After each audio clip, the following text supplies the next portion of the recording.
Again, welcome. We greatly appreciate you being here. This is a great way of showing your past and recognizing those who came before us. The Irish Cultural Committee of St. Patrick's Parish has lots of events that have already gone on and will be going on. As I said, would really like your involvement. For example, this Saturday, we have the walking tour of the acre. We'll be meeting here at the Visitor Center. And I just walk you through, many of you were born and brought up in the acre, but maybe you don't know some of the things that did happen there. And we tell you some gossip stories along the way and some history as well. So please join us if you would. Later on that day, 3:30 is the concert at church? Nope, that was last. No, there's a mass, though, at 5. Okay, so, join us if you would. We have lots of things to share with you. We also have our annual tour that goes out in the fall at St. Patrick's Cemetery, and there's something that could be coming up. I'm not going to say anything, but we've got all kinds of events that are leading up, and we're trying to do stuff in the cemetery. Would love to have you come out, show your interest, and maybe even help out with some work that we have coming up. But we'll talk more about that later. I think most of you are here to find out about the dig that's been going on at St. Pat's. This is the second summer this past year that it happened in it. We're going to do the third dig this coming July 14th. It's starting. So if you're interested in finding out what's going on at St. Patrick's Parish, it's the place to go. Let's start off here. Most of you know, this is the print of the church, St. Patrick's and the Irish in Lowell, and everyone starts talking about the paddy camps and where are the paddy camps? What were the paddy camps? Well, the quick story is that the Irish were coming to Lowell to widen the canals, to help build the mills, etc. They weren't really meant to be a permanent workforce here. So the Irish, whether it was by themselves, and this is the exciting part about the research that's being done. Why did the Irish stay where they stayed? Was it enforced? When I grew up, the whole story was, the no Irish need apply, etc. We're doing some really groundbreaking research on those first Irish here in Lowell. Much of the story of the Irish that we know of in Lowell is actually written by the Yankees. And not that that's bad, but that's telling it from one point of view. So what we're trying to do is let the Irish themselves tell the story. And one way of doing it is the work that we've done in the cemetery by cleaning off the graves of about 1,500 slate and marble stones. We've come up with inscriptions telling us where they were coming from, every county in Ireland, telling us what they were dying of, the wasting death, etc. So we're letting the Irish have their voice in telling their story. Another way of telling the Irish story is by looking where did they live. And we know that story again of the paddy camp. But where were the paddy camps? So many people come to Lowell and say, was it over here? Was it at St. Pat's? The truth is there were a number of camps. The camps were in different sections all around where the acre, of course, is today and heading towards City Hall. Think where City Hall is today and where St. Patrick's Church is today. And in the 1800s, that was what was called a wooded area. Imagine that was all woods in between there, and the Irish were on that side. What happens is that the church is built, as we know, in 1831. Even before the church is built, it's actually a riot that takes place. Depending on which version that you're reading, some say it's because a papist church is being built in the middle of Yankee Lowell. Other people say, well, and here's the interesting part, it appears that some lumber went missing just as they were building the church. So maybe, the riot was, hey, where'd our lumber go? There are all kinds of stories that are interwoven here. The paddy camps were located in that area around Lewis Street, located around St. Pat's, located in back of Cross Street. What happens is, 2 years ago, about Dr. Colm Donnelly from Queen's University in Belfast, he comes to Lowell, and he comes with Dr. Talty from UMass Lowell and some other dignitaries, and they go walking around. They say, Dave, walk around the acre. Whenever they need someone to walk around the acre, they pull Dave out and they say, walk him around. So I brought him to all the places, the Cosmo. I brought him to where Turnus's was. Brought him to all the hot spots in the acre. If you grew up there, some of you are smiling because you know what I mean. Okay, and they weren't interested in those, and they kept saying, where were the Irish? And I'm saying, well, we don't know for sure. And Colum kept going back to the front yard of the church. And finally, at the end of the day, he said, do you think the priest would mind if we did a dig in the front yard? And I had to ask him, why the front yard of the church? We know that they were over here. I showed you, different places where the Irish were. Why do you think they wanted the front yard of the church? This is interactive. You have to. This is just like school. I'll call on people if you don't put your hand up. It remained untouched. Good, Bob. You've been reading the blog. Good man. Yes. Yeah, and that's exactly what it was. The front yard of the church of St. Patrick's, this church that you see now, was built in 1854. That previous one, technology, that wooden church is 1831. Even by the time it's done, the Irish have already filled it up. Just a couple of years later, they're pleading with Bishop Fenwick Terrace. They're pleading with them for an extension, but the Irish won't put out any money. They won't touch anything. They're telling the bishop, build more, but they aren't giving him any money to help him buy the lumber. Bishop gets all ticked off. All kinds of good stuff happens. If you see down here, right here it says paddy camps. This is another one of our new acquisitions. We actually found a deed listing the word paddy camps. So it's giving us an idea where the camps were. And it's a good indication that something was going on in this area. This, by the way, is the new picture, the new stereo card that we have. Earliest photo. Take a look at it if you would. Do any of you remember St. Pat's with that half stone wall in front of it, or at least the columns? Now, come on, some of you are a little bit older than me. I remember it. Yeah, thank you. Yeah, and then if you notice here, this is where, right in front of the canal, look at all the rubble. So it's showing us a very early view of the acre.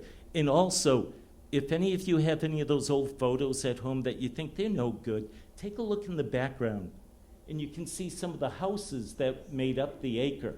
So do that with your own photos. When people say, oh, this isn't any good, you can actually read the photos, and you can start dating them even by the style of the houses. So keep that in mind before you start throwing things away.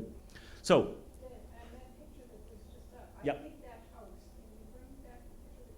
See that house that's behind the rectory? Right.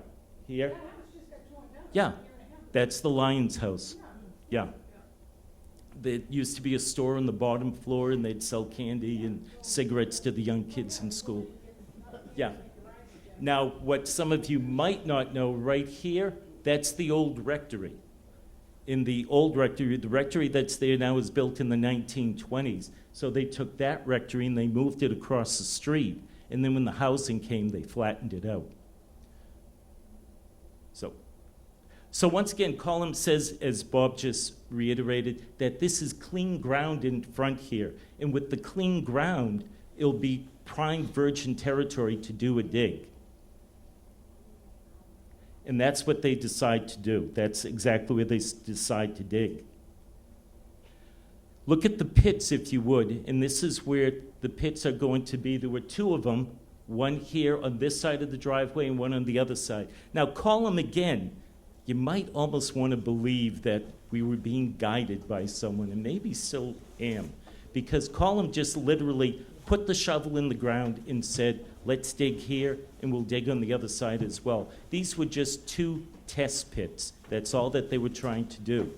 They spent UMass Lowell and University of Belfast, Queen's University Belfast, put out lots of money to bring over all this equipment, and they were hoping and praying that they would find one artifact, just one artifact to prove that the Irish were here on this spot. By the end of that first week, 1 week, 4 days digging, they found 1,532 artifacts. That is amazing. In 1 week, in just those two pits. So can you imagine what else is underneath there? One of the first things they found were just glass marbles, just plain old glass marbles from the 1940s. Colum picks them up. We're thinking, oh, we found stuff. Now, 1940s. But just a few inches underneath there, they found those clay marbles that you see on the right-hand side. It's sort of interesting to think some kid was walking home from St. Pat's and dropped the glass marbles. And then maybe 100 years previous to it, the clay marbles probably date from the 1860s all the way up to about the 1880s, 1890s, that period. So it's interesting to think a kid, 50 to 100 years previous also was walking home from school and had dropped the marbles. Of course, the item that everyone really was interested in was this here. That's a clay pipe bowl. And, many of you talk about your ancestors, smoking clay pipes, and we found plenty and plenty of stems, and we found one good bowl and a number of broken bowls. Do you know about clay pipes and how they were used? They had a very long stem, and they were actually clay. And the point was that you would smoke the pipe, the heat from your mouth and from the smoke and the wet of your mouth would make the end of the pipe get all sticky and gummy, and you would break it off, and then I'd pass it to Walter. He'd smoke for a while, pass it off to John, smoke for a while, etc. So finding these pipes, now Yankees smoked these pipes as well, but finding these pipes was another piece of evidence that the Irish were here. We find pipe stems, the little tiny pipe stems, so many of them we couldn't even count, but they were all over the place as well. One thing you don't want to find when you're digging, and this is law, you don't want to find any bones. And when they went digging along, everyone yells out, "Stop," they found bones. Because when you do that, you're supposed to stop the excavation. You have to call in all kinds of people, check out, are these human bones? Are they indigenous native people who were here? Now, isn't it amazing the way technology works? Because Colm Donnelly's wife back in Ireland, Dr. Murphy, is a forensic archaeologist. He takes his cell phone, takes a picture of the bones, sends it to Eileen, and in 15 minutes, Eileen says, "Oh, those are cow shank bones. You can continue the dig." Isn't that amazing? Years ago, everything would have stopped. Yeah, isn't it? And isn't it great that he's married to a forensic archaeologist? Yeah. Now, cow shank, what does that tell us about the Irish who were living there? Where's the shank of the cow? The leg, thank you. This is interactive. I'll call on you. I'm warning you right now. Yeah, it's that bottom of the leg bone. Butchers don't even use the shank bone. Maybe they might toss it out, or maybe they'll sell it for, just a few cents. It might be used for soup. But that's about it. You're not going to get a lot of nutrition out of that. Another thing they found were these oyster shells. They didn't find a few. Oh, eating oysters. Hey, they had a little bit of money. Not in the 19th century. In the 19th century, the poor would buy a big barrel of oysters. And they'd keep the oysters in their cellars over the winter where it was cool, and the oysters would last longer. And these oysters would be the source of your protein. They were dirt cheap. So again, looking at the evidence of what's here, we're seeing who was living here. We're seeing the living conditions that they're under. On the left-hand side, also we found hundreds of nails, which told us, of course, that there were buildings here, wooden buildings. The nails were, I thought they were hand-forged. No, by this time they're already machined. They're being spat out by machines, and there are just hundreds of them, which tells us that there were other buildings here probably at one time.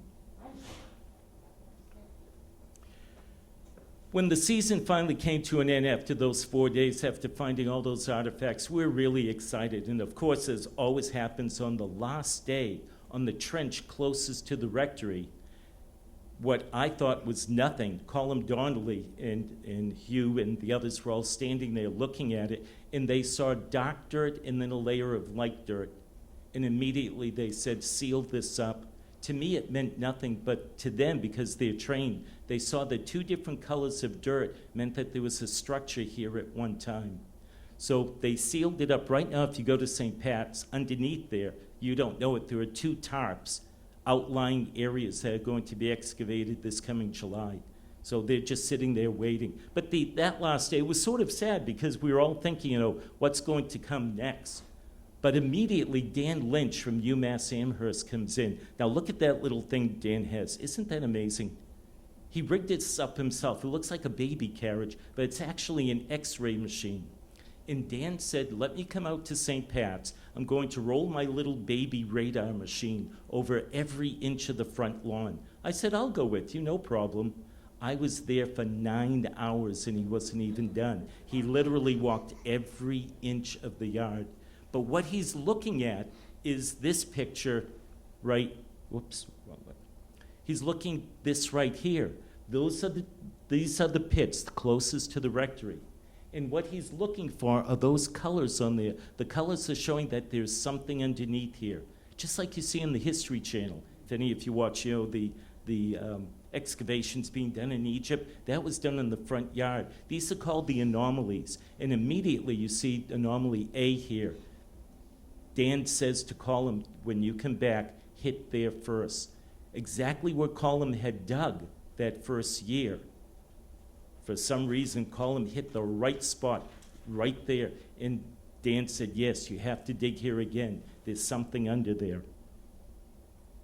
So when season 2 began, we went right to that top. We started digging up immediately. They knew exactly where to dig. If you notice, all the workers here are young people. There were a group of graduate students from UMass Lowell and a group of archaeology students from Queen's University, Belfast.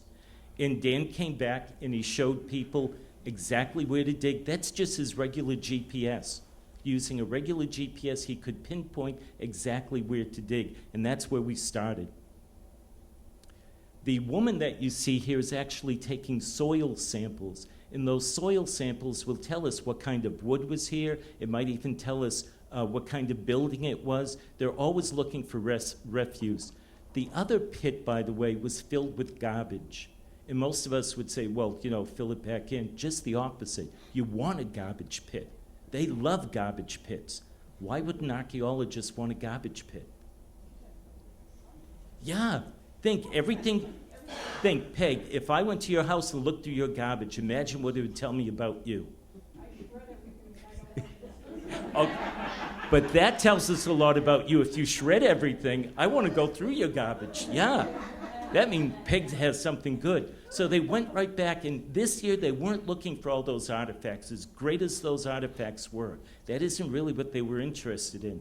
They were interested in that thing called the anomaly, and that's what they started digging. When they first started digging, they found all this refuse, and very slowly, when I mean digging, folks, they are literally using a little dustpan and a little brush. Now, you know what I wanted to do. I wanted to get in there with the pickaxe and just dig away. That's why they didn't let me dig. But you can see what they were doing. Everything is done so minutely. And every few minutes they stop, they measure how far they dig, they take all the dirt, they sift through all the dirt, as you see them doing here. The one artifact that was found up here, you can barely make it out. And this is a saucer, and it's a china saucer, so it's a little bit better than the brownstone ware that was found in the other. Brownstone is the cheapest pottery you could find. Where we're digging, by the way, is Father McDermott's house. Father McDermott, Mahoney was first, then McCool. McCool had a really good story, but can't tell it here. And then the third pastor of St. Pat's was McDermott. Now, when McDermott got here, by the way, the people didn't want McDermott here. McCool was their pastor, and they loved McCool, but McCool had some issues. Okay, fine.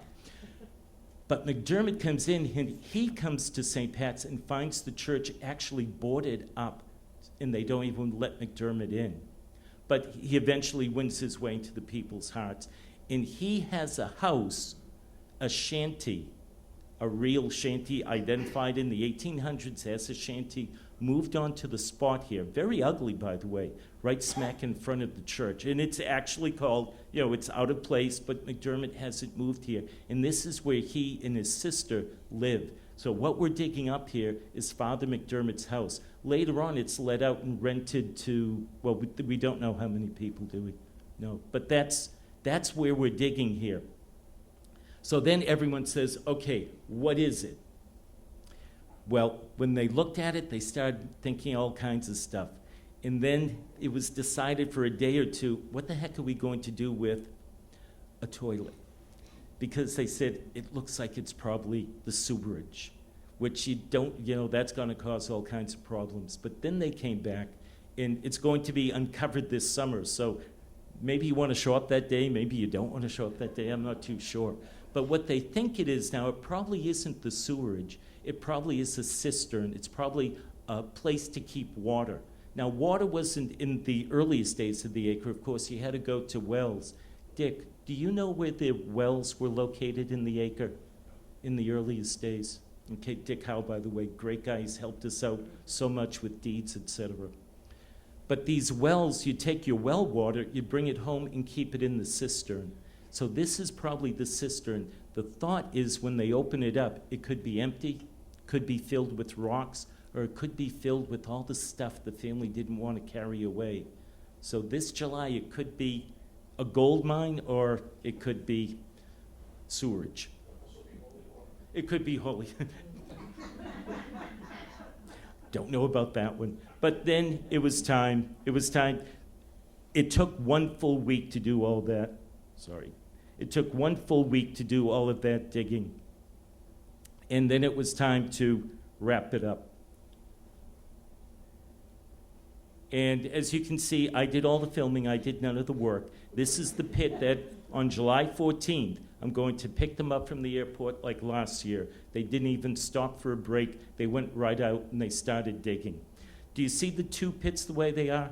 This was the length of McDermott's house. So that's about how big the shanty would have been. If any of you go to Sturbridge Village, there's, Walter, 10 by, it's called? 10-footer. If you ever go to Sturbridge, they have a small house. It's sort of like 10 foot by 10 foot, and that's probably what the acre was filled with. The earliest account we have, of course, is that the Irish were living in these huts made of whatever wood they could find. Flour casks were used as chimneys, etc. Very crowded, unsanitary conditions. And it looks like McDermott probably lived in a house a little bit better than the average folk, but probably wasn't anything fancy. We have found nothing fancy from any of the artifacts that were found. That's Stuart. He's the one that does all the work. And then I got the phone call. They went back to Ireland. And then I got the phone call. It was on a Thursday. And it was Colin. And he said, David, what are you doing? I said, what are you doing? And he says, do you have your passport? I said, yeah. He said, you're coming to Ireland. And Crossan is where Hugh Comiskey, Lowell's premier Irishman, was born, 1790. So we go across, we fly across, of course, overnight, take a 2.5-hour bus ride to Belfast, from Belfast a 2.5-hour car ride to Crossan. Now, we all know how beautiful Ireland is, etc. There is nothing in this town. There is nothing there, folks, absolutely nothing, except this little farmstead. This is the actual birthplace of Hugh Comiskey. Colin, with all of his work back in Belfast, was able to find where Comiskey was born, went to the site, and this is the house that's standing there now. It's still there. You look at it and you say, look at it, it's all dilapidated, etc. Up until about 20 years ago, it was in fine shape. Unfortunately, the old man who lived there had his stove going, and one night it went on fire. So this house was in, all the neighbors tell us, this house was in excellent condition until about 20 years ago. Now, if I were to push on that wall on the right-hand side, the whole wall moves. It was a pretty dangerous place to be, but I'm telling you, to step down that road, and it's about a mile from the road to Comiskey's house, and to walk that mile down there, to think this is where Hugh Comiskey, where he was born and where he was brought up. First thing we did was we started digging everything up. As I said, this is Stuart, and they gave me the spade, and they said, okay, Dave, go down just a little bit and cut everything out, and that's what I did. And then Colin came over, and he said, who the heck did this? And Stuart pointed right towards me. I had ruined an entire archaeological site. I had gone down as deep as I could, and I threw the dirt over the side. I ruined it. He was upset, shall we say. Luckily, though, the workers were here. Notice all the young kids work. PhD does no work. PhD does no work. PhD. Sometimes people got a little upset with each other. And these two actually stood here, and this is Colin Donnelly on the left, and this is his student on the right. And they'd actually have words across each other. What you're looking at is called a lazy bed, which I had never really heard of before. everyone, Comiskey's included, grew potatoes. And lazy beds were very rough diggings through the soil, and you'd plant your potatoes in between. And now we know that Comiskey, of course, I mean, it was assumed, but now we've got proof that the Comiskeys were growing potatoes. The area is unbelievably gorgeous. The only sound you hear is the wind because it's up on a small hill. And cows. Cows are everywhere. Cows are everywhere, and when I mean everywhere, you see what I mean? Cows are everywhere. The cows were, yes, some of you got the picture. Okay. Cows were allowed to walk through this. This is called a byre house. And take a look at it. That's not the barn. That's the family home. Notice how wide the door is? And the door is that wide because at night you would bring your cows inside. So the family lived on the left-hand side and the cows were kept on the right-hand side. If you look very, very closely at what I just covered up, there's a little trough so that any refuse from the cows, it would flow out of the house right in front. So every day it rained, and those poor guys, every single day, would dig out the area, the rain would fill it back in, and they'd have to dig it out again. We did this for 4 days. And then BBC came to visit. That was pretty cool, you know. And they said, we need an American accent. So I was on the BBC for about 15 seconds, my great claim to fame. Column every day would sketch out. Archaeology is a true science. And every day he would have to sketch out to the millimeter how far they were digging and exactly what the soil looked like. I don't know how they did it. But they did this, as I said, for days and days on end. They weren't looking for artifacts. They were just looking at what was the family doing here. And again, a farming family with cows, with their small potato fields, and then you start saying, why? Why did Comiskey leave here? The place is absolutely beautiful. Why would he be leaving Ireland at this time? Guesses? We don't know. We don't have an answer. Why do you think he would leave? Don't be bashful. What year do you know? Oh, good, yeah. 1817? 17 or 18. Yeah, 1817, 18, right around there. Second son, there's another mystery. Because there are no record keeping here, we don't know how many men were in the family. However, there are a number of other Comiskeys living here in Lowell. Were they brothers? Were they cousins? Don't know. But also what was going on here, again, as you were sort of implying here, the land was being broken up. So the Comiskeys had this much land. And then this son has this much land. His son has this much land. His son has this much land. So things are not going very well here in Northern Ireland at this time. This is before the famine even, and yet things were very bad and people were leaving. So what happens next? We aren't sure, but this is the actual road down. In the last day, Colin gave me the day off. Nobody else was there, just Colin, one of the workers, and myself. And I got to walk that road going down that Hugh walked as he walked to whatever town it was, probably Belfast, to take his journey into history. And did you people stay right on the site? No, we couldn't stay on the site. There was a hotel. It wasn't a hotel. It was a restaurant with bedrooms up above, and that's where we stayed. So that's the way that the place looks today. I mean, isn't it great? It looks like a postcard. And again, they're going back this August, and they'll be continuing the dig there, finding out what was going on. Questions from you? No questions? No one, really? Yes, brother. It's not really about the name, but see, I was a demand. I don't want to mention too many names, but weren't there a lot of houses in the complex of St. Parish?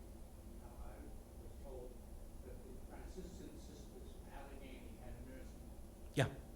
The Zavarian brothers had a school for boys. Yep. Well, they must have had a home to live in, you know, and was down to there, and they have it there. Mm-hmm. Plus, didn't have it. Right, the Franciscan sisters did run the nursing home. Originally, the nursing home was called the Working Home for Girls. Okay. And, You know, And later on, that was turned into the Franciscans did take that over. The Xaverians, of course, did teach at St. Pat's. Matter of fact, there's a good study. One of the first letters we have, the Xaverians didn't want to come to Lowell. I see somebody over there with the Keith Academy shirt. The Xaverians didn't want to come to Lowell. If you read their diaries, they say the Lowell boys were the roughest of the roughest. Yeah. We actually have that. And then we have another letter that, I don't know, maybe Phil should turn off the camera. We have another letter from the Xaverians saying that the neighborhood has become odiferous and they wanted to get out of there. Yeah, and then of course Sisters of Notre Dame had their convent there as well. Yeah. Anyone else? The boys' school was right next to the convent. Right, the boys' school, this goes, probably Walter's going to talk about this, but the boys' school originally was St. Mary's Church. Now what happens is McDermott gets himself in a little bit of trouble again. So there's St. Patrick's, and you say, but the boys' school was almost right next door to it, just down the street. McDermott gets himself in trouble and goes and buys his own church. He does, right down the street. And he said, anyone who's with me, come follow me. And they went to St. Mary's. They were sort of the lace curtain Irish. They took off with McDermott. Where the boys' school was, right on the corner. Yeah, Suffolk and Market, that used to be the boys' school there. And then the O'Briens come in, and they're left with this dilapidated old St. Patrick's Church. But the O'Briens see a future there, and that's when Father John O'Brien, Father John's medicine, Father Timothy O'Brien, his brother, later Father Michael O'Brien, their nephew, later Father William O'Brien, their cousin. They make up the O'Brien dynasty. But they're the ones that keep St. Pat's open, and they also see the vision that the only way the Irish are going to get out of the acre is by building a school, and that's when they bring in the Sisters of Notre Dame. And by the way, they didn't want the Sisters of Notre Dame either, because they were a French order. They wanted the Sisters of St. Joseph, but the Sisters of St. Joseph were too busy, and the only ones who said yes were the Sisters of Notre Dame, and they're still there, of course, today, still doing the same work at St. Pat's School. All right, you have to be talking before we went to school. Because when we went to school, if you start at the St. Patrick's Girls' School, Right. it went St. Patrick's Girls' School, convent. Then there was they put up a fence to prevent the girls from Right. seeing each other. And then there was the boys' school. Right, I'm talking before that even. Attached, and then there was Right. the church. When the Xaverians, there was a fire in the boys' school in the late 1890s, I think. Fire in the boys' school, and they closed the boys' school down. They reopened it for a short time, the Xaverians did. And then the Xaverians, even in the early 1900s, their vocations were down. And they said, we can't keep St. Pat's open. So the Sisters of Notre Dame had to get permission to teach boys. The order, even at that time, did not allow them to teach boys. And that's when they had the boys' school and the girls' school, and then, of course, they merged them. It was even surrounded by, now that I think about it, it was like there was a wall. Yeah. Right. And there was a blockade fence. The wall was actually put up in the 1880s when the Sisters of Notre Dame became semi-cloistered. At one time, you know where the parking lot is at St. Pat's? They had chickens, they had cows, and they grew their own food. On top of that, anyone who was in the neighborhood who was hungry would knock at the back gate at supper time, and the sisters would share whatever supper they had. And then their superior came and said, you can't be feeding the poor, that's not our mission. So they told them to shut it down and to build a wall around that area. So that wall was when they became semi-cloistered. That's also when the sisters used to sit with the people in church. And then they said, you can no longer do that, and they had to sit behind a wall. You know where that door is on the right-hand side of St. Pat's? In the 1800s, the nuns had to sit behind the door to watch Mass. That was the sixth grade class in the boys' school. Was it? Yes, the wall used to come up, the metal wall used to come up, the nuns would sit in the Yep. classroom and join the mass. Yeah, and that was the firewall, of course, that saved all of the schools in the 1904 fire when Sister Rose woke up middle of the night and she saw the flames in the windows. Any other questions? I know Walter's dying to get up to give his input here. Just a point, Dave, Yes. if anybody is interested in the O'Briens, the grandnephew and his family is listed in the program book, along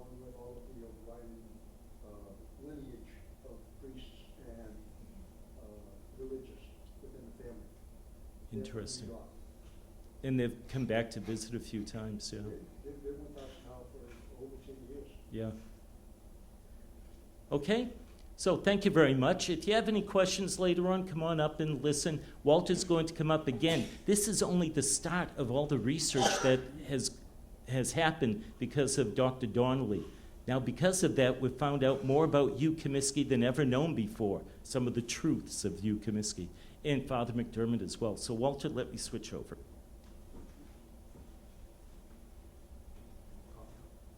Yeah. Yeah. Okay.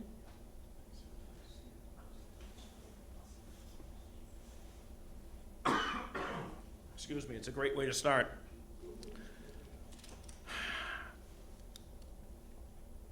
I think I may be typical of many in Lowell. I grew up in the 1950s, went to St. Patrick's School. Never really knew anything about the early Irish of Lowell because it was never talked about. Never knew anything about the history of Lowell because it was never talked about, it was never taught. Along with John Hassan from the Daily School in the 1970s, about 1975, we began to develop a few educational units for our 7th grade students on the history of Lowell. And I got fascinated by it, and I became a Lowell nut. About 22 years ago, I began to work for the National Archives in Waltham, and one of the first things I found was the naturalization record of Hugh Comiskey. And I made a copy, drove up to Dave's house one night, gave it to him, watched him go gaga for a few minutes, gave a copy to Ed Harley, to Martha Mayo, and over the course of other research, I was at the State Archives looking for other records, of course, and in looking through some of the records of the Court of Common Pleas, today it's called the Superior Court, I noticed a couple of cases involving Hugh Comiskey, and I just sort of tucked it away. And I mentioned it to Dave that there are some court cases. And after that, I never really thought about them. I got involved with a lot of other projects, and about a year and a half ago, before Combs' last visit to Lowell, I got a call from Dave, maybe about a year ago. He says, Cole's coming in a week and a half. We're going up to the cemetery. Do you want to come with us? And I said, hey, yeah, I'll be there. I had never met Combe. Well, it was a cold, rainy day, and there was still snow and ice on the ground. So the three of us, like idiots, are plodding through the snow and the ice at St. Patrick's Cemetery, looking at stones with shamrocks carved on them. And we drove back to the hotel. We had a couple of cups of coffee. We chatted a little bit. And Combe was very taken with Hugh Comiskey. Of course, being from Northern Ireland, he mispronounces the name as Comiskey. And before the day was over, I was alternating between the Lowell pronunciation of Comiskey and the Irish pronunciation of Comiskey, and Combe was doing the same thing. And it was decided, we need to take more of a look at Hugh. All I ever knew about him was from a brief blurb in some of the Lowell histories, a brief mention in O'Dwyer's Irish Catholic Genesis from the 1920s. And unfortunately, when that does come up here in turn, you're going to see that, you'll see it. My excuse is it's Gaelic. But we never knew much about him. 1822, he walks a group of 30 men up to Lowell, meets with Kirk Boot, has a few drinks. Kirk buys rounds for all the boys, hires them on the spot. And they begin to widen the Pawtucket Canal. And Hugh goes on to stay in Lowell. Somewhere it's mentioned that he holds city offices. And that's the last we ever hear of Hugh Comiskey. To the point that he almost becomes a forgotten man. Until several years ago, Dave led a push to get a grave marker for him up at St. Pat's. Well, first we had to get where he's buried. And that was a tale in itself, because when we had a death certificate typed up, unfortunately the clerk's finger dropped a line. So we're looking all the way in the back of yard 3, and there's nothing there. Until we compared it to Rose's death certificate, got an amended death certificate, and yes, now we know where Hugh is buried. And what Dave did not tell you is that when he came back from Ireland last summer, he brought a couple of rocks with him. And there is now a piece of County Tyrone in St. Patrick's Cemetery. So this is a Xerox of the top part of Hugh's report and registry of alienage. He states he was born in 1795 at Crossens in County Tyrone, Ireland, and he arrived at Boston in 1817, and at the time he is living in Charlestown, Massachusetts. He finally becomes a citizen in 1826. And let me get used to this computer. See what I mean? And I honestly did not know that until we were setting this up tonight. So what you're all going to do, if you want to see what this says, is open up your copy of Irish Catholic Genesis to the page that says Hugh Comiskey, First Distinguished Irishman. And this is all that Hugh has to say about him, that O'Dwyer has to say. And it's not a heck of a lot. There is an awful lot more given right beneath that in the death notice as printed in the Lowell Courier of 14th December, 1871. Now, for an 1871 death notice, this is phenomenal. Most people get the weekly report of deaths. Joe Blow, age 31, died, buried in the Catholic burying ground. And this basically says part of what I just gave through here. He came to Lowell, he helped with the Pawtucket Canal. He was a labor contractor.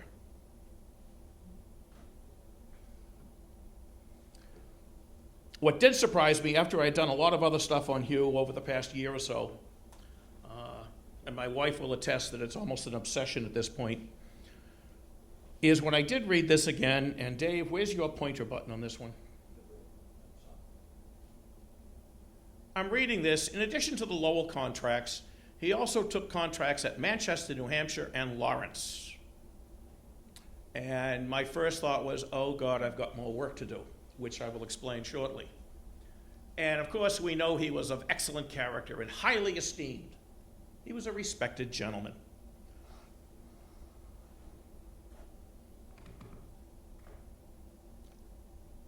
Hugh was a brewer. And in Charlestown, Massachusetts, he had a brewery. What I'm going to show you part of this evening is a variety of things, and I'm not going to give you any definite answers because I have at least another 6 months of research, which has to wait until I retire.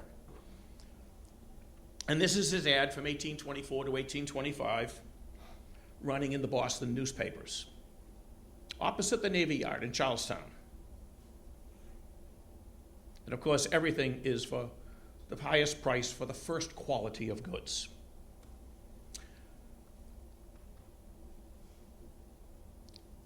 There's a very interesting court case in 1826 in Charlestown.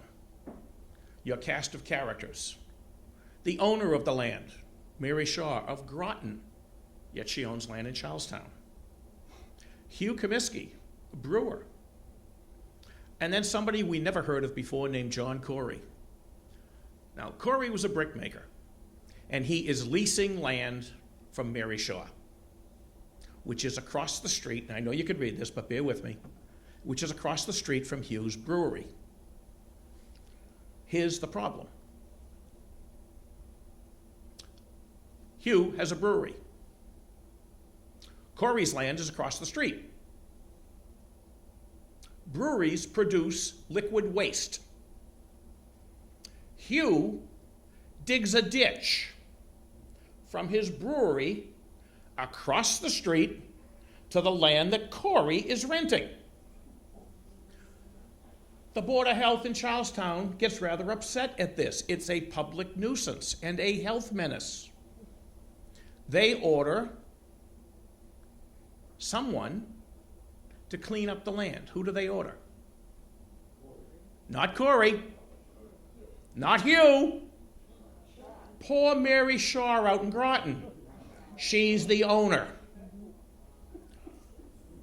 Shaw cleans up the land. She has no choice. She alleviates the health hazard.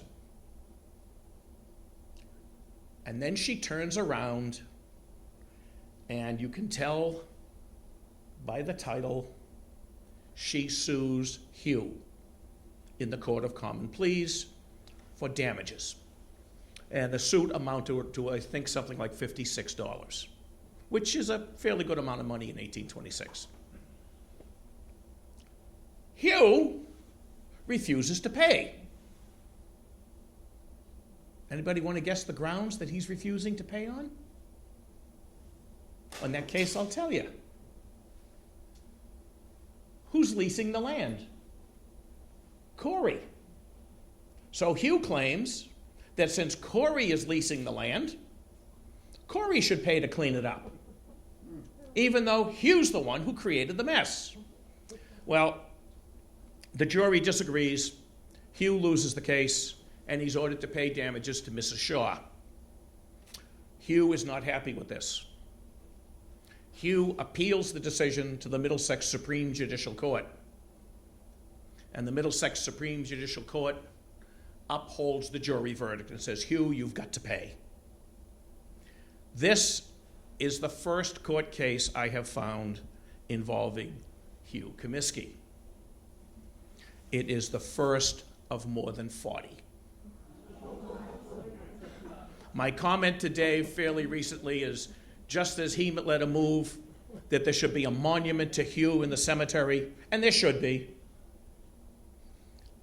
somehow I think the American Bar Association also owes Hugh some mention for the employment he gave to attorneys in the 19th century.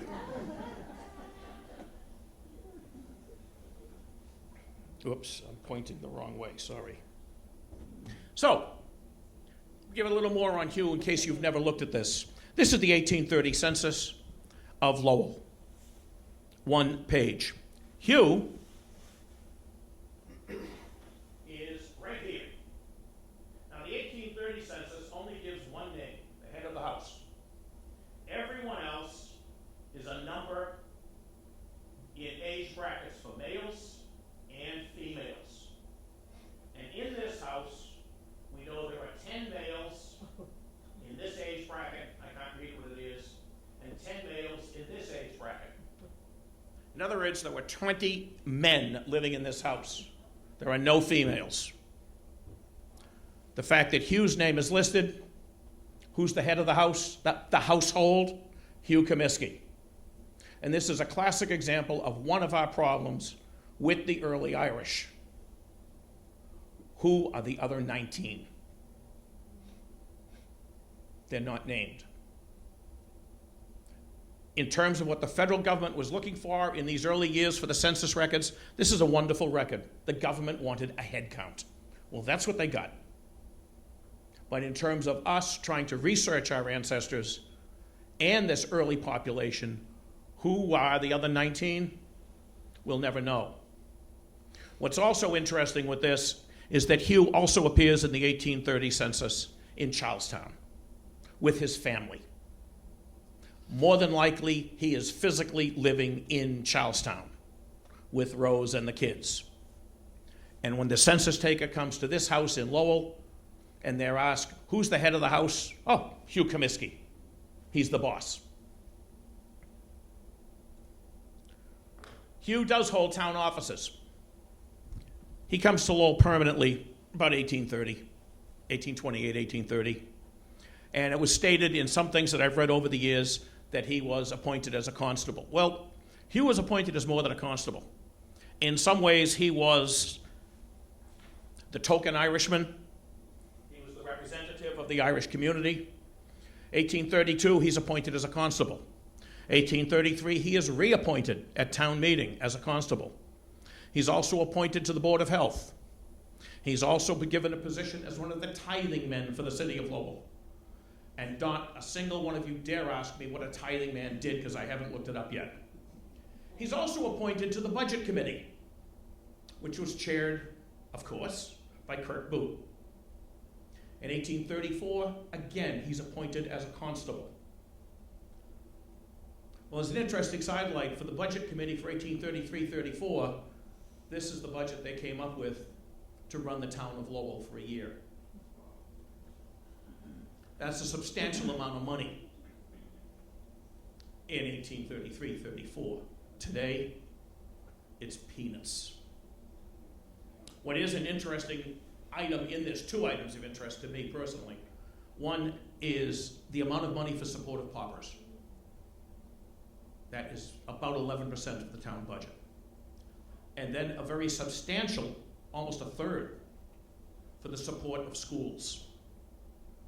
Before Dave called me with this to meet with Combe, I had been looking into the early Irish schools, which were sponsored and paid for by the city of Lowell, because I think that's a fascinating little topic. All of that got put aside by everything else that has happened. It's there. 1833, we have a wonderful set of circumstances. I'm going to leave this up for a couple of minutes to let you take a look at it.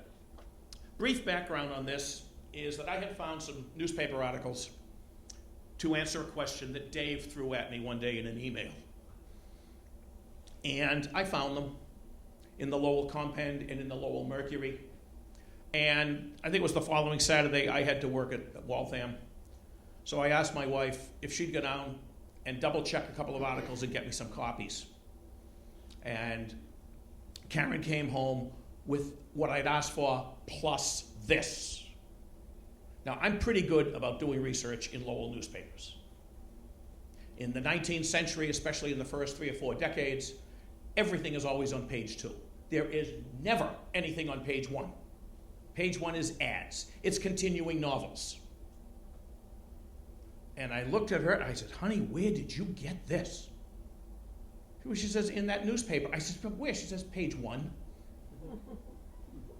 I had never told her, don't bother with page 1. This is the first item of real import that I have ever seen on page 1 in an early Lowell paper. And it's trouble in the wigwam. And it's on Fenwick Street, of course, near the Catholic chapel. And it's an eviction.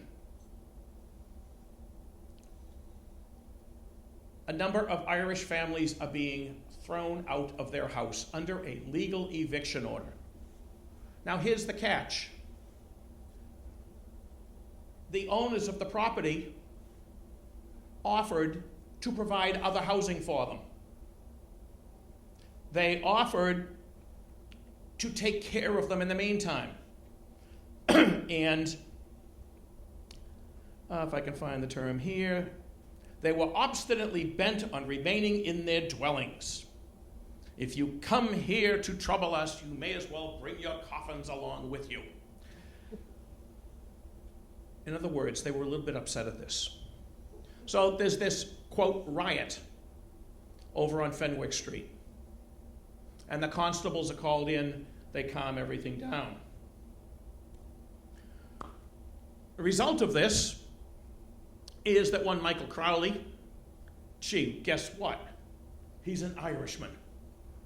He's arrested for assault. He gets sent to the House of Correction for 3 months. And the lovely married couple, John Sullivan and Ellen Sullivan, for obstruction of officers, each got 60 days in the House of Correction. Well, that's as a result. This thing's trying to attack me. That's a result of the previous one, trouble in the wigwam, the eviction proceeding.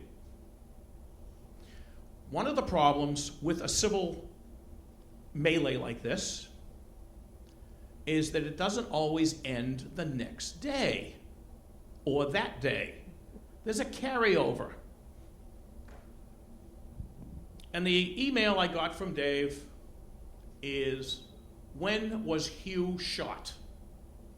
And I said, what?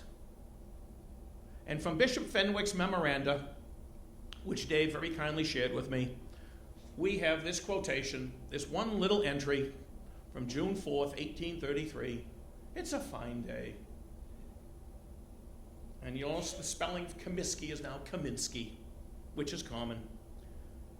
And he's specifically referred to in the bishop's diary as a Catholic constable, because that's important.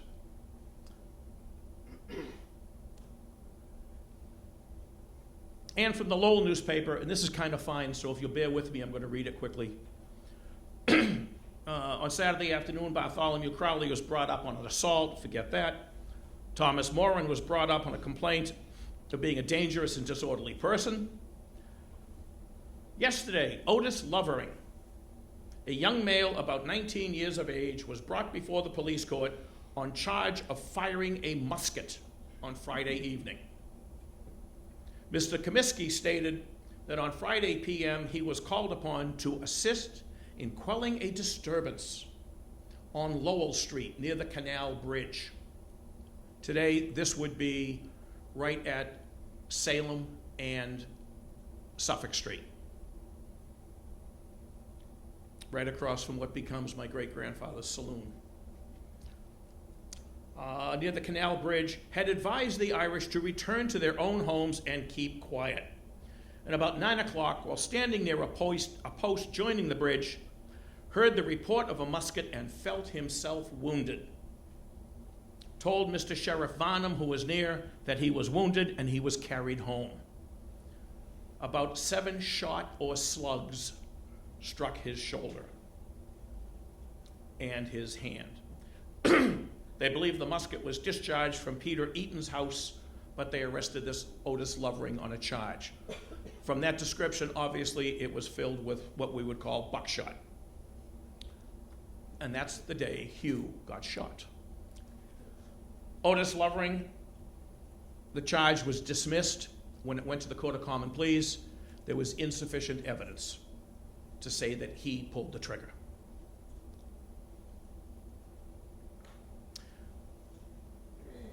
This is just a brief sampling, because they all have one thing in common. These are all cases against Hugh Comiskey. They're all civil cases. The ones 1826 and 27 are against him while he's living in Charlestown. 1843, he's being sued by the Middlesex Bank for $1,000.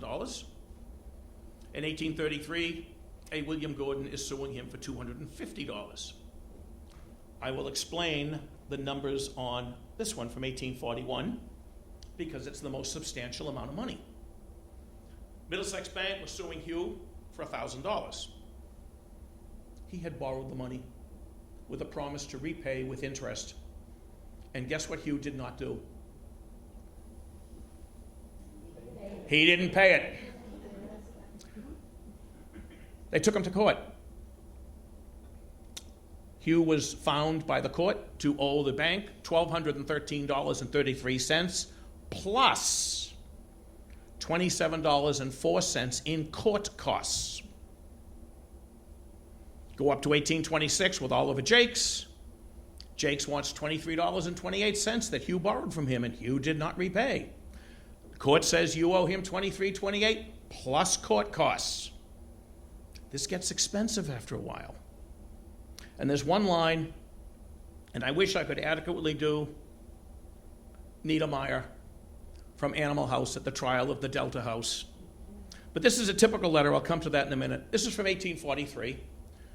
Among the papers of Deputy Sheriff Jefferson Bancroft, which are in the collection at the Center for Lowell History, there is this letter in 1843. And it says so much about the Hugh that we never knew. And I'm not bringing any of this out to put down Hugh at all. He turns out to be a very complex individual with so much that we never had any idea of. And what he's saying is, look, I've got this order for $50. If you think you can get it for me, please serve it. But whatever you do, don't arrest him, because then I might never get the money, and it might cost me more money. Hugh had a reputation. In the formal language of the court, and this is true for almost all the cases in which Hugh is a defendant, the language of the court says, the plaintiff appears, and the defendant, although solemnly called to come into court, does not appear, but makes default. In other words, he just didn't show up in court, which is why in every case, he loses the dollar value of the judgment, plus he has to pay court costs. I have among my notes, again from the papers of Sheriff Bancroft, at this point about 3 pages of writs and executions that were served by the sheriff. The sheriff has a fee for serving a writ and an execution. Hugh is paying out a phenomenal amount of money, A, to repay the loans that he made, and court costs, plus sheriff's fees.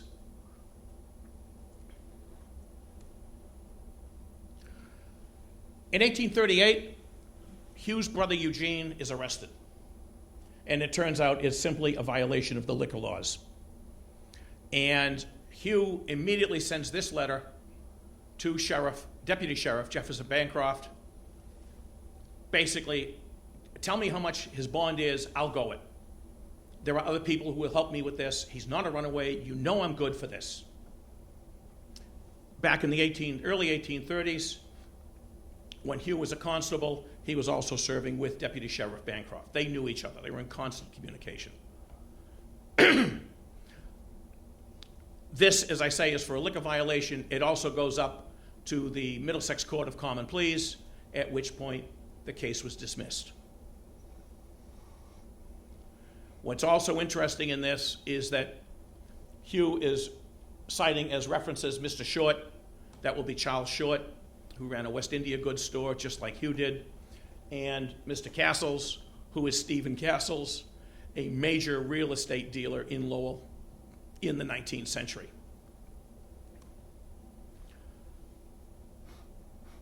Hugh was doing all right for himself.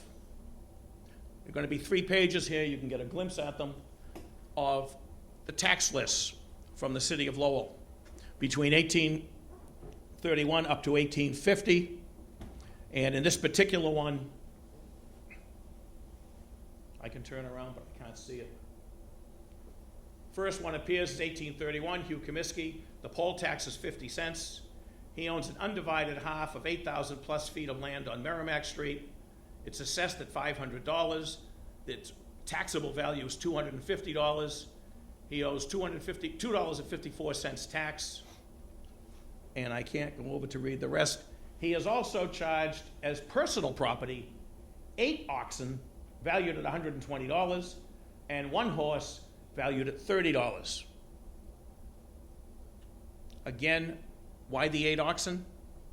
What's his main business? He's a labor contractor. He's digging the canals. He's helping with the mills. And this goes on. He's also in finding with Samuel Murray, who was his partner. We also have these other Comiskys. We know that Eugene is a brother. We're not sure how Owen comes into play here. We're not sure how Arthur comes into this. Probably all from Tyrone. Are they cousins? How close are they? We don't know at this point. Again, the tax list continues. In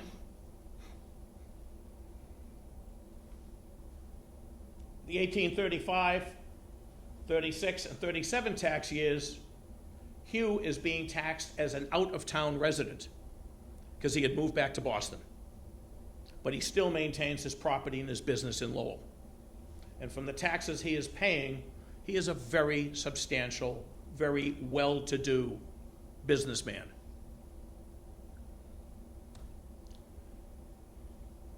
And the reason the tax list stops at 1850, and at this point, the poll tax is $1.50. He has land and buildings on Merrimack and Lowell Streets, valued at $6,000.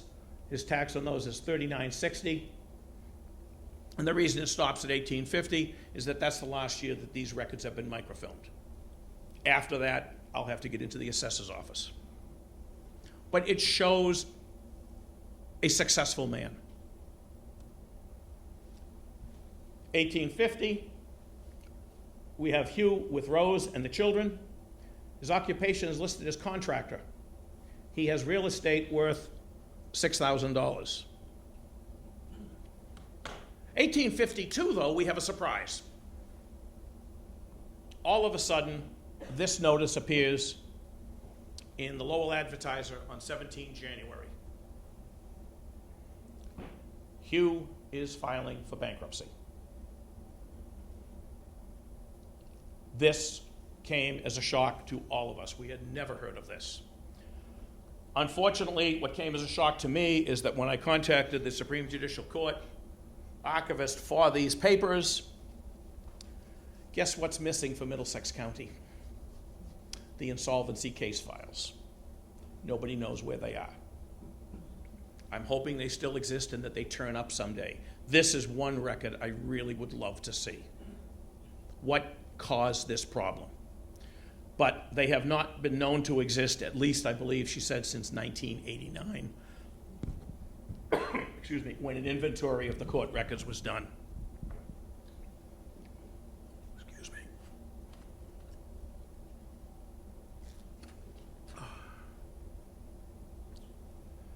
So we have Hugh filing for bankruptcy. Is he filing, is it voluntary or involuntary? We don't know. Who are his creditors? What is the nature of the debt? We don't know. We can get some idea of what's going on thanks to Registrar of Deeds Dick Howe, who has digitized and put online all of the Registry of Deed records, and who has also created and digitized an absolutely phenomenal and incredible index to the grantor and the grantee files. And what we have in 1852 is Poole was the assignee in the bankruptcy case. He was appointed to settle this bankruptcy, to do what he could to get the debt settled. And as part of the settlement of that, Anne Maria Comiskey, one of Hugh's daughters, is buying a piece of land from Poole, which had belonged to her father, the insolvent debtor. In 1850, year and a half before the bankruptcy filing, I find that Hugh, for the sum of $2,800, sold a piece of his property, excuse me, to Anne Sherry. Does anybody recognize that name? Anne Sherry is his sister-in-law. He married Rose Sherry. Anne is a spinster. In the context of the 19th century, an unmarried gentle lady. But obviously Anne has some money. Why in 1850 is Hugh selling this property to his sister-in-law? We don't know. I'd also love to know where Anne got the money too. So as much as things are turning up about Hugh and his family, there's still a lot we don't know, and some of which we may never know. 1860, we again come back to the census. Once again, like an idiot, I take my glasses off, and we see that Hugh now is listed as being 70 years old, which is close enough. He's actually 65. He's a gentleman. Simply means retired. He has real estate to the value of $7,000, and he has personal property to the value of $1,000. So obviously he has recovered from the bankruptcy, which was 1852. Also in 1860, we have this sad little notice that appeared in the newspaper. And this is one of the joys of looking through the 19th century Lowell newspapers. You never know what you're going to find. And the old gentleman got hurt. And I hope he sued the doctor for malpractice, because it was one hell of a bruise. The leg was broken. You know, it's like, here, take 2 aspirin, call me in the morning. But the bone has been set, and the old gentleman is now doing well. This is one of the little fun things that we never knew about him. 1870, once again, we have Hugh. Here's his wife, Rose. He has no occupation at all at this point. I can't read the dollar amount. I think it's like $6,500 in real estate, $800 in personal property. But also living with him is his sister-in-law, Anne Sherry, his son-in-law, John McQuaid, and his daughter, Mary, now McQuaid. And I have to tell you a quick story about John and Mary McQuaid.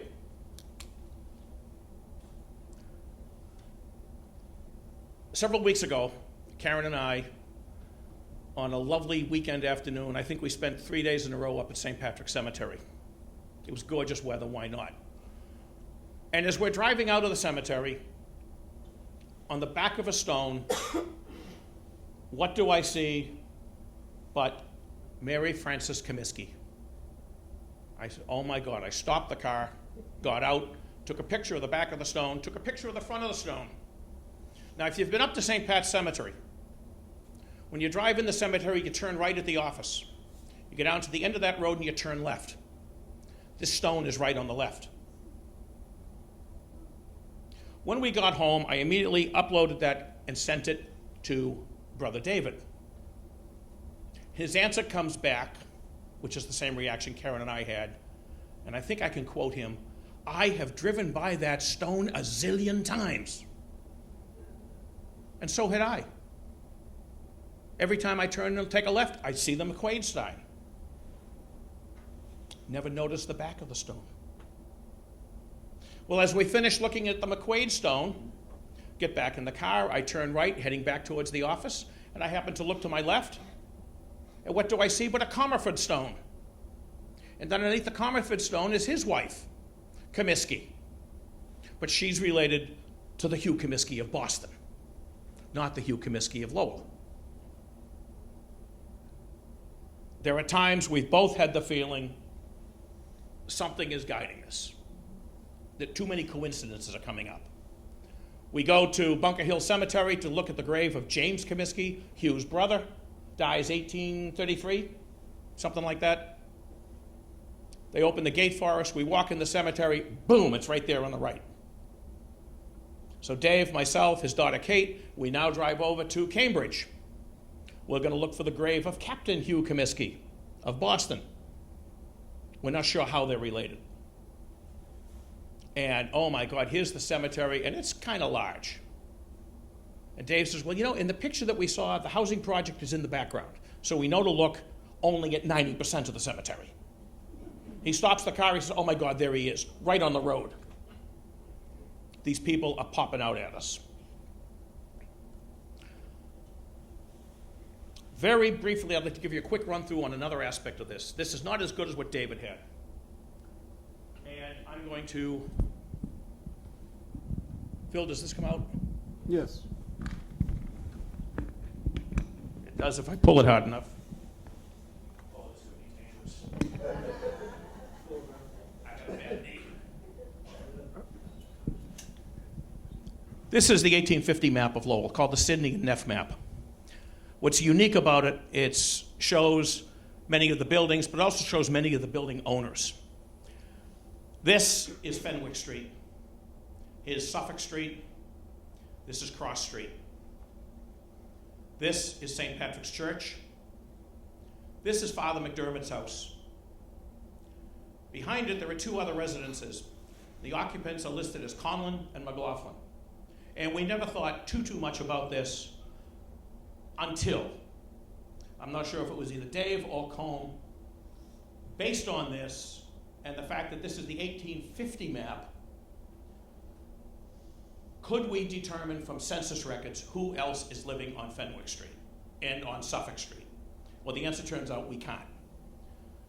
Dave mentioned earlier St. Mary's Church, which becomes the boys' school in the 20th century. That's right here. Here is St. Mary's Church. Here is St. Patrick's Church. The key part for us begins here with McDermott's shanty in front of the church. And, I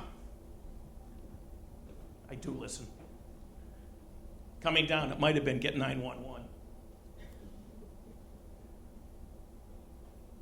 Or if you're not familiar with it, you could also dial 822. Are you familiar with 822? No. That's for when you don't care to send the very best.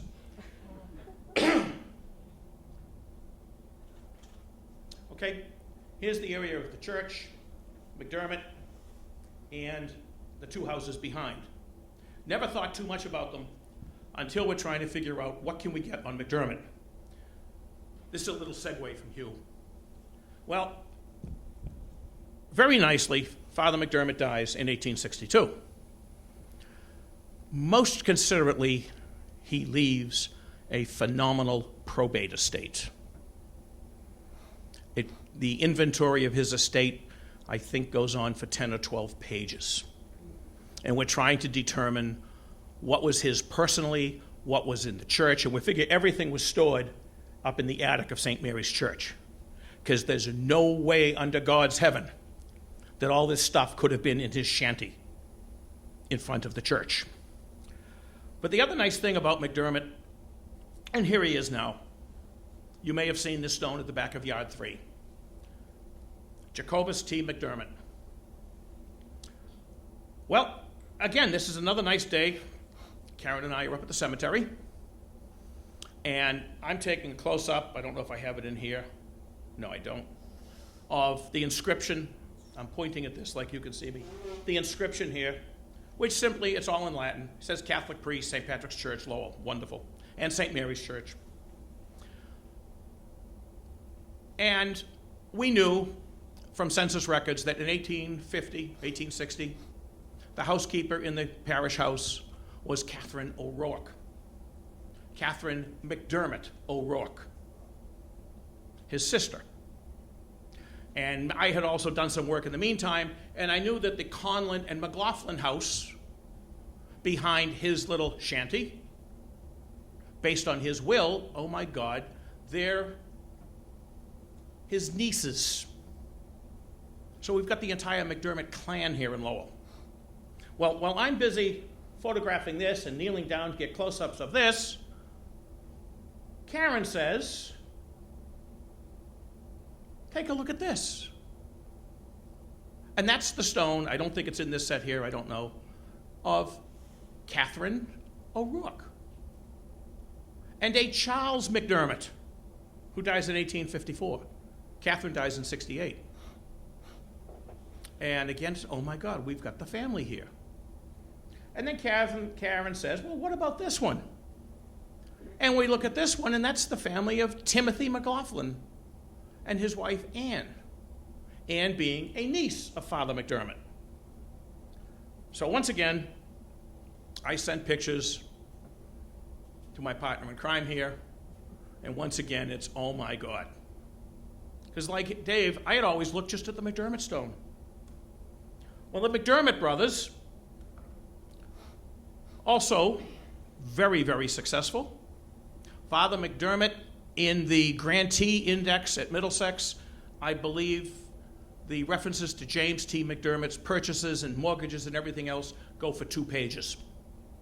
He was a well-to-do Catholic priest, and I couldn't understand this, except Dave explained to me that in this time period, these were secular priests. They did not belong to an order, so they could keep the money.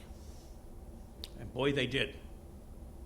So we have all the property of Father McDermott, James McDermott, and at the bottom of this, in yellow, we have the property from 1840 to 42 of what turns out to be his brother, Peter McDermott. Peter McDermott, and the relationship came from his probate record, but Peter McDermott was a teacher in Lowell. He taught at Grammar School number 5 on Church Street, which was the Irish school paid for by the city on Church Street. Unfortunately for Peter, or for us, I cannot find a record of his death. He's not in the Lowell vital records, he's not in the state vital records.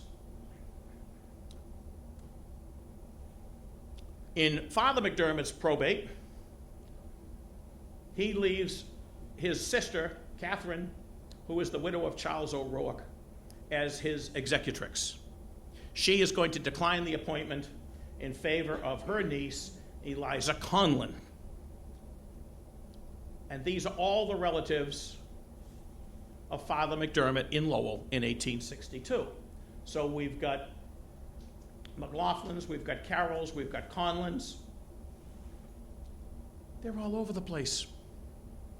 It's a very extended clan. And in itself, this family, although not the 1820s and 30s early Irish, but they're here early enough, they have become in themselves a wonderful example of a chain migration. Why did they end up in Lowell? Well, someone was here. They brought all the others.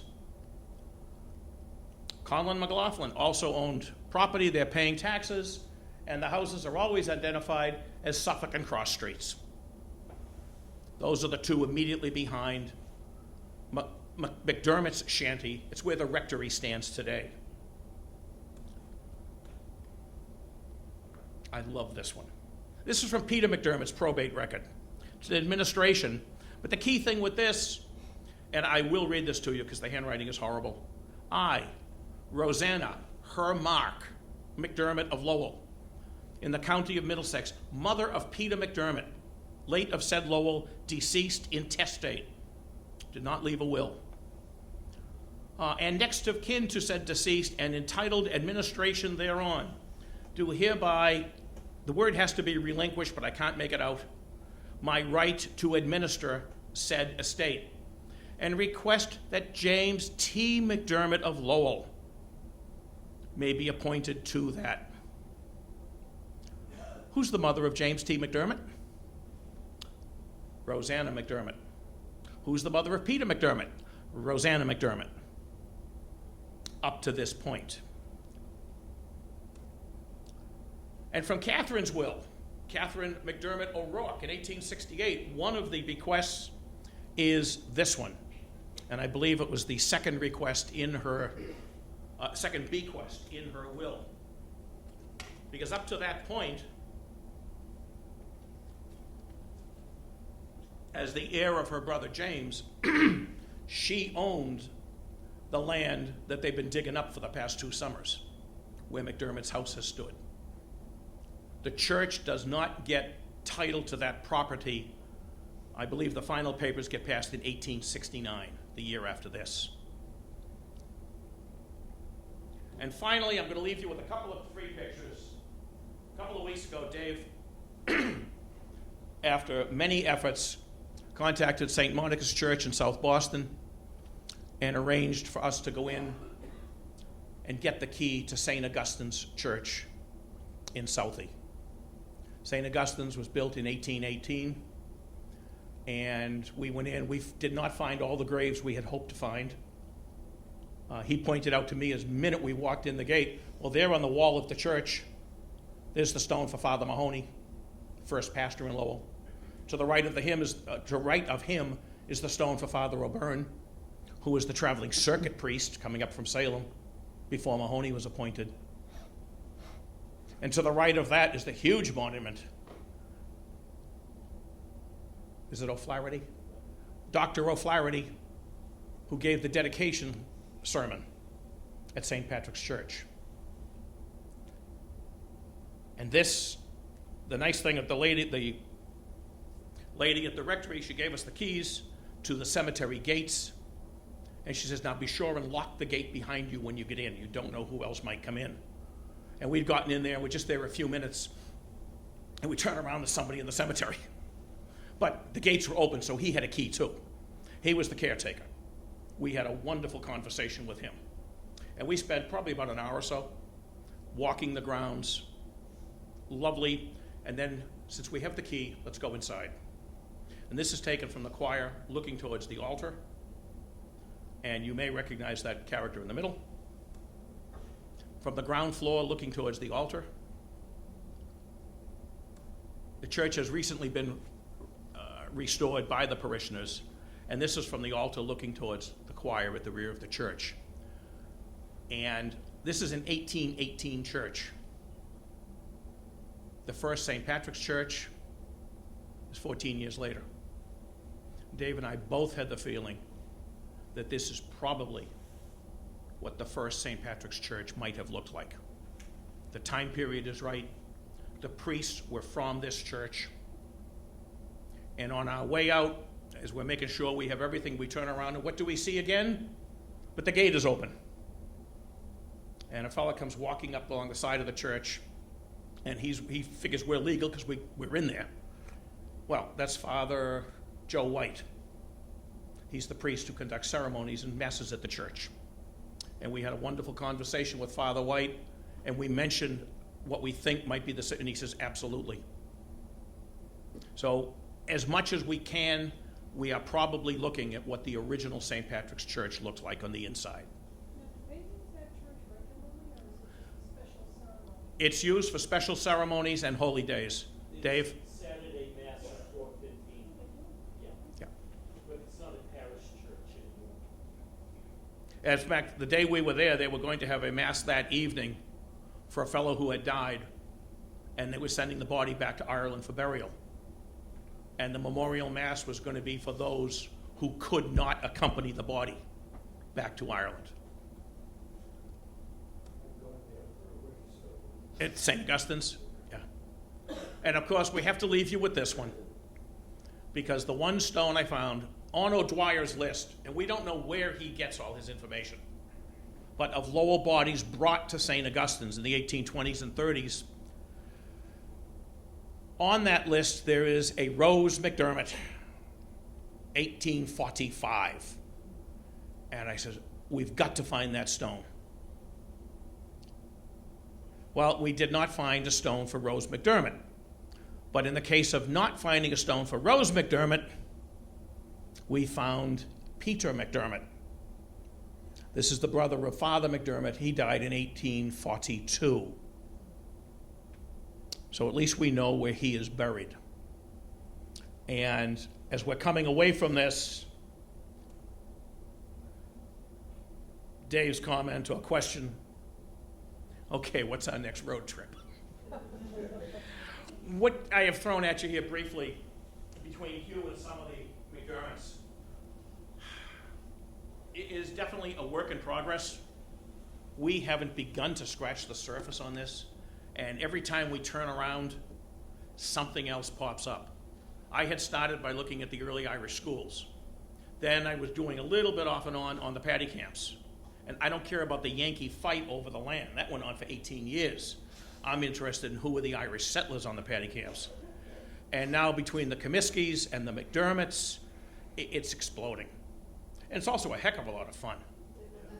So I thank you very much, and if I can answer any questions. And again, hope we've answered some questions. Hope we've piqued your interest, and there's still more digging to do in July. Again, if you have any comments or if you have any questions, speak to Walter and myself. Those of you who do genealogy, talk to him, not to me. I know nothing about this. If you need genealogy dealing with St. Pat's Cemetery, don't bother. We have no record